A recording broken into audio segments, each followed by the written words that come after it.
اگر حلال و پایمال کردید سگ حرام بخورید، ولی چند تا سگ هست تو منطقه برید بشمارید، به اندازه گله گوسفند یک روستا تو استان هرمزگان سگ نیست.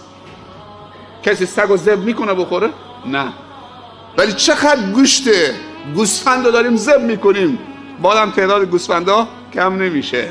ولی چون که حلال و پایمال میکنیم، اسراف میکنیم، حیف و میل میکنیم، بعضی موقع تب برفکی و نمیدونم جنون گاوی، آنفلانزای مرغی، یعنی خودت مجبور میشی که همین حلال گوشت رو چون تو زباله مینداخته، نه تو عروسی ها چقدر اسراف میشه، کاری میشه که خودمون با دست خودمون این پرنده ها و این گاو ها و این گوسفند ها رو اصلا بسوزونیم که دیگه این میکروب و این وبا چه تولید نشه.